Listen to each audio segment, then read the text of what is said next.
Kami mempersembahkan renungan santapan rohani, terjemahan dari renungan Our Daily Bread.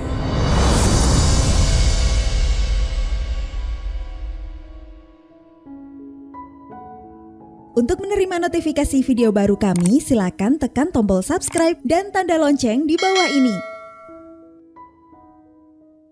Sahabat ODB, pembacaan Alkitab hari ini terambil dari Ratapan pasal yang ketiga, ayat yang ke-16 sampai dengan ayat yang ke-33. Ratapan pasal yang ketiga, ayat yang ke-16 sampai dengan ayat yang ke-33. Ia meremukkan gigi-gigiku dengan memberi aku makan kerikil. Ia menekan aku ke dalam debu. Engkau menceraikan nyawaku dari kesejahteraan. Aku lupa akan kebahagiaan. Sangkaku, hilang lenyaplah kemasyuranku dan harapanku kepada Tuhan. Ingatlah akan sengsaraku dan pengembaraanku akan ipuh dan racun itu. Jiwaku selalu teringat akan hal itu dan tertekan dalam diriku. Tetapi hal-hal inilah yang kuperhatikan. Oleh sebab itu, aku akan berharap. Tak berkesudahan kasih setia Tuhan, tak habis-habisnya rahmat-Nya.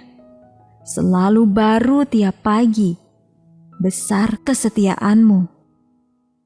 Tuhan adalah bagianku, kata jiwaku. Oleh sebab itu, aku berharap kepada-Nya. Tuhan adalah baik bagi orang yang berharap kepada-Nya, bagi jiwa yang mencari Dia. Adalah baik menanti dengan diam pertolongan Tuhan. Adalah baik bagi seorang pria memikul kuk pada masa mudanya. Biarlah ia duduk sendirian dan berdiam diri kalau Tuhan membebankannya. Biarlah ia merebahkan diri dengan mukanya dalam debu. Mungkin ada harapan. Biarlah ia memberikan pipi kepada yang menamparnya. Biarlah ia kenyang dengan cercaan.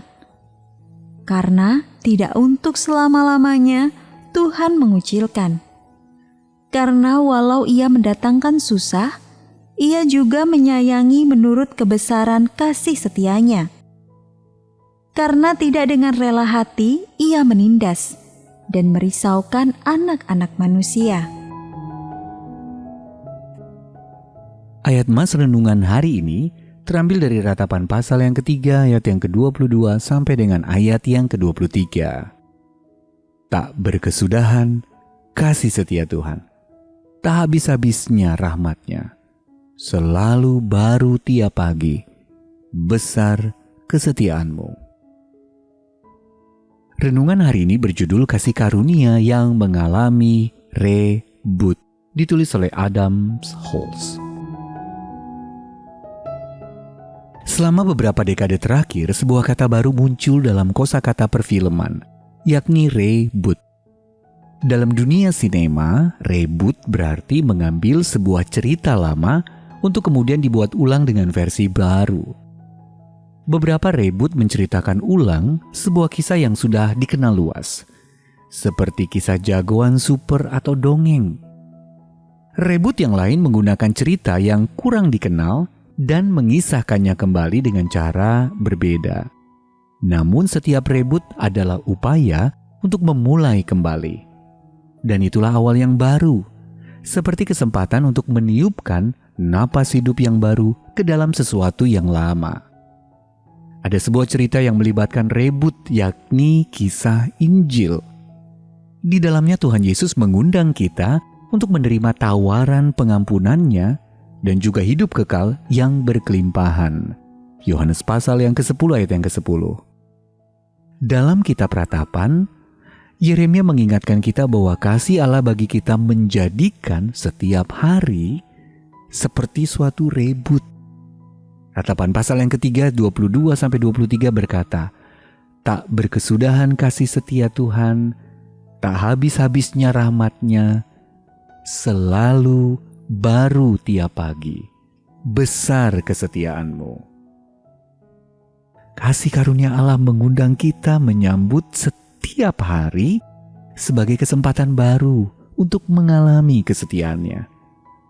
Entah kita masih bergumul karena dampak dari kesalahan kita, atau kita sedang mengalami kesulitan-kesulitan lain, Roh Allah sanggup untuk meniupkan pengampunan, hidup baru, dan pengharapan ke dalam setiap hari baru. Hari baru adalah suatu rebut. Kesempatan untuk mengikuti tuntunan Sang Sutradara Agung yang merangkai kisah hidup kita ke dalam kisahnya yang lebih besar. Sahabat ODB, bagaimana cara pandang Anda terhadap pencobaan yang Anda alami berubah saat Anda mengingat dan merenungkan kasih setia Allah di tengah kesulitan yang ada? Lalu bagaimana pengampunan dan kasih karunia Tuhan telah melakukan rebut dalam hidup Anda? Mari kita berdoa. Ya Bapa, terima kasih atas kasih karunia dan pengampunan-Mu yang mengundangku untuk memulai kembali setiap hari dengan langkah yang baru. Amin.